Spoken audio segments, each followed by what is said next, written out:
And he's dead. What? Like if he was in a horror movie, you'd never say, I'll be right back. Because then you don't.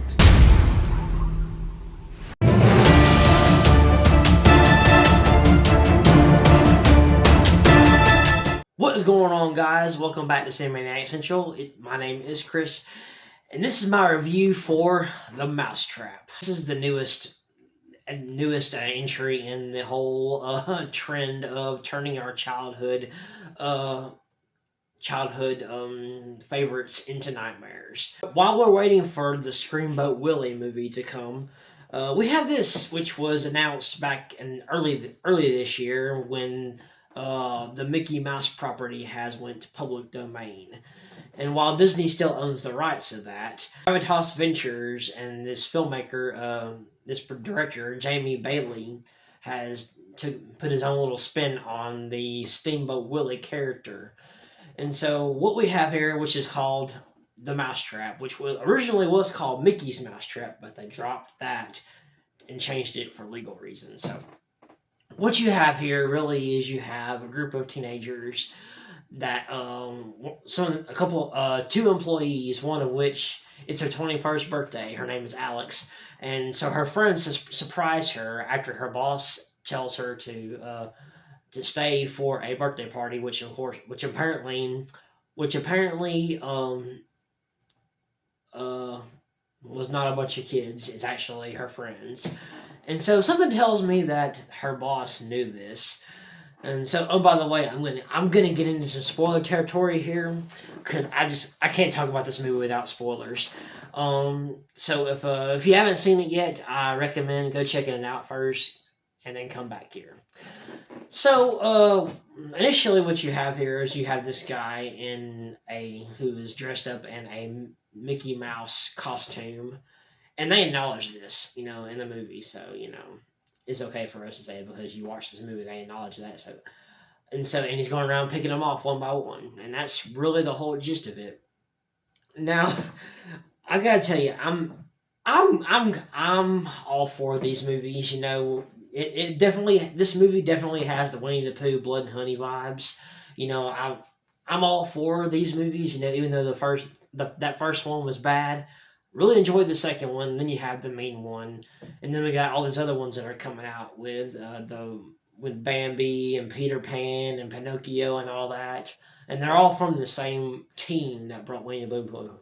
These guys that brought this movie are people completely different. They got nothing to do with this, nor do they have anything to do with Screamboat Willie. And so,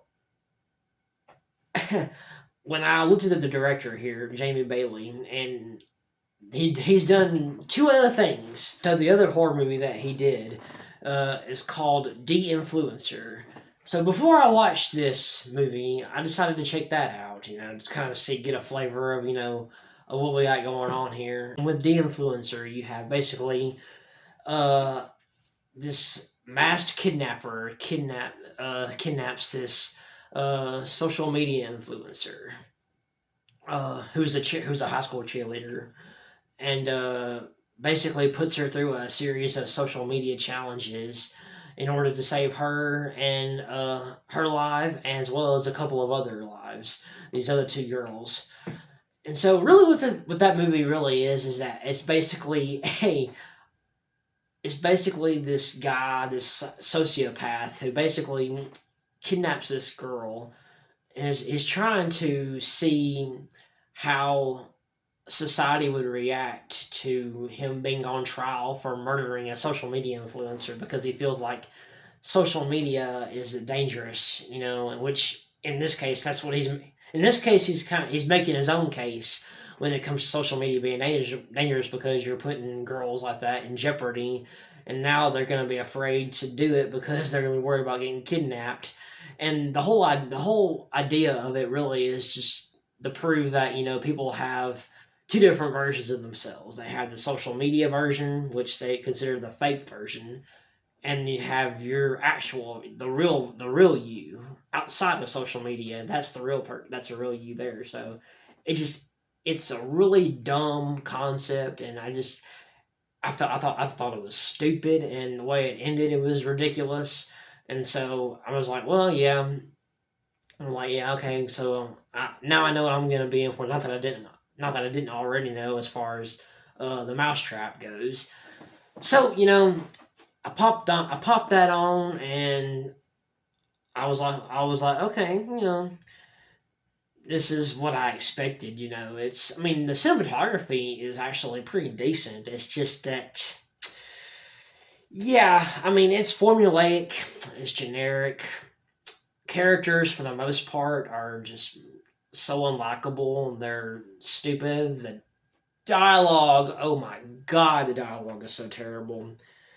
Oh god. I mean, there's like these guys. I think that they must play hockey or whatever, because the killer apparently wears this kind of jersey that looks like a hockey jersey with this mask and shit. And you have these guys that play hockey or whatever. They're in the bar or whatever, this bar, and they're talking about cheating on their girlfriends. They're talking about backup. They're talking about backup girls, and they're talking about, well, there's this guy that is hitting on your backup girl, and what do you think about that? What do you think about a guy hitting on your backup girl? I'm like, okay, well, first off, you're cheating on your girlfriend, so I don't think you're in any position to uh, get mad at the other guy for hitting on the girl that you're cheating on your girlfriend with. It makes no fucking sense. Like, okay, but anyway, back to this movie. Okay, so now I'm getting into spoilers here. So again, if you have not seen this yet, go check it out and then come back here if you want to. But this guy, let's just say this movie starts with interrogation. Okay, what I don't like about this movie is that it's told in flashback, and I don't really care for movies that are told in flashback, mainly horror movies, because you kind of already know where things are going to go, and the movie is really predictable in that respect. Basically, you have this one character that's being interrogated, and so I already know right off the bat that everybody gets killed. At least that was my assumption at first.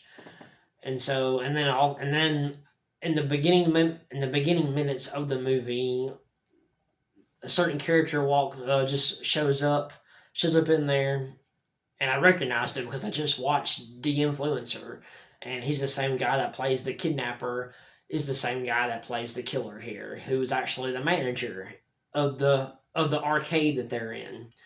And so, yeah, I'm like, okay, well, I already know who the killer is. So now I'm kind of intrigued though. I was like, what exactly happens to make this guy go after these people? Go after these kids, go after his employees and shit. What what did they do to him to cause him to do this shit? I get red light, or some kind of spirit causes him to be possessed, which sends him on this killing spree. Like, red light causes him to get possessed and send him on this killing spree. I'm like, what? That's how? Okay, this is what makes him go crazy. What the fuck? Okay, whatever. And so now it begins this killing spree and shit. So, and then our main girl Alex, played by Sophie McIntosh, which apparently she was in the Sacrifice game that came out last year, I think it was, which was a really good movie. Really good movie. It has Minna Masad in it. It's like it takes place during the holidays. It's really good. If you haven't seen the Sacrifice game, it's really good. I don't remember a whole lot about it as far as her character goes, but I think she has a minor character. So I can't remember exactly, but she was in that, so I need to rewatch that, especially with the holidays approaching. So, but anyway, yeah, our main character here, she's the first person to see this killer, in the mask and shit, not knowing who it is, and she sees him and runs, and that's when she gets the surprise of her birthday party and shit, and it's like she completely forgets about it. I mean, absolutely, because she does not say anything. She does not say anything to her friends whatsoever about seeing this weirdo in this mask and shit. Not for about 25, 30 minutes into the movie. I mean, seriously. I'm just like, okay, you just saw somebody dressed in a Mickey Mouse. And then not until she actually casually mentions, well, she thinks it's one of her friends just pranking her. And so I'm like, what the fuck, dude? You just casually mentioned that? And this happened how long ago? I'm like, man, what the hell? Anyway, and apparently this guy, apparently this guy can teleport. Apparently, along with the red light causing him to get possessed and making him kill these people, he's able to teleport from place to place. I'm like, what the fuck? I'm just like, okay, whatever. But I'll be honest with you, I found this a bit more watchable versus The Influencer. So I mean, I don't recommend checking out The Influencer. You can skip that. But I mean, honestly, I mean, as dumb and as formulaic and just some of the idiotic characters and decisions they make and everything, as bad as it is, it's no worse than Winnie the Pooh Blood and Honey. I mean, it might be a little bit better, I guess. I mean, the gore is not all that great. The gore is pretty much CGI, but I mean, it's interesting. It presents some interesting concepts. I mean, it's just I don't know. I just don't have a whole lot of faith in the Screamboat Willing because this is what this is based off of. So I mean, I don't know. But it was entertaining to a point. I mean, but it was just dumb, and I was and the ending. I mean, just it confused me. But the ending confused the hell out of me because the whole time I'm assuming that everybody dies except for this one girl that's being interrogated, which unfortunately Alex. So unfortunately, she's the one we actually witnessed get killed. She gets decapitated. So after that happens, and then after she gets decapitated, and then Mickey, our killer, teleports again, and he's gone. He just disappears. Oh, speaking of which, they figure out that white strobe lights are his weakness, so that weakens him. So it's like the red light makes him stronger, and the white strobe lights make him weaker. Okay. Whatever. Okay, so yeah, anyway, but that doesn't work. You know that he finds a way to outsmart them or whatever. So anyway, they're all in this little room together with a bunch of red lights and shit. When knowing damn well that makes him stronger, so they assume that he. Then when after he teleports or wherever he's gone, they assume he's gone, and so he appears, cuts Alex's head off, teleports again, and now they still knowing that's happened. They still sit. They're still there. They're still standing there in the fucking room. They don't run or do anything. And cut to black. That's the end of the movie. I'm just like, okay, so do they survive or do they die or what? Because I'm assuming that they die just off screen because they're not there at the police station. Because if they were alive, they'd be at the police station with her, and they're not. So, but then there's a post credit scene. There's a post credit scene where surprise, surprise, she's in a jail cell, and you hear the voice of the killer, the Mickey Mouse or whatever, talking about you want to play a game, and she just starts smiling and shit. So yeah, that explains it.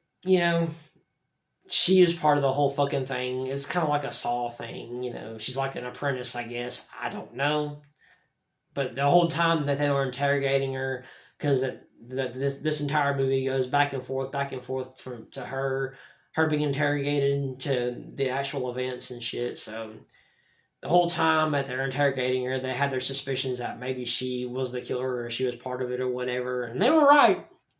They're not dumb cops, so I'll give them that. But yeah, this movie is terrible. It is terrible. Bad writing, unlikable characters for the most part. Just a a generic slasher. I mean, it's like I say, it's entertaining, it's fun. The red lighting is interesting. The whole concept of a red light making him stronger, white light making him weaker. That's cool to play around with that idea. But yeah, this movie just really just follows in the footsteps of Winnie the Pooh, Blood and Honey, which I didn't care too much for. Really enjoyed the sequel, as I said before, but it's just generic. It's it's just your generic formula slasher. But I mean, if you're a fan of these movies, these types of movies that are clearly becoming the new trend for horror, I mean, I think you will enjoy it, but just go in there knowing that you're not gonna find a great story, great characters, or anything like that. But it was an entertaining enough watch. But I still would not recommend it. Like I said, this is a different team that made this movie versus the Reese Wake and Waterfield and all that, with Winnie the Pooh, Blood and Honey and all that, and even Stephen Lamorte, who did the main one, who is also, and then also Stephen Lamorte, who did the main one. He's also helming the new Screamboat Willie, so that's going to be a completely different thing. So I'm actually kind of excited for that. They did show how it. I believe they had a teaser for that. Not too long, a little while ago. Not too long ago. So I'm actually kind of excited for that. So we'll see. But yeah, the Mousetrap. I mean, yeah, I believe it's streaming on Shudder. So go check it out. If you got some time to kill. So I mean, like I said, it's entertaining, but just it's not good. It's not great. It's not good at all. That's just my thoughts on the Mousetrap. Like this video, subscribe if you haven't already. Share this with your friends. Comment down below what you think of the Mousetrap. Let me know. I love you guys. You guys are the best, and I will see you next time.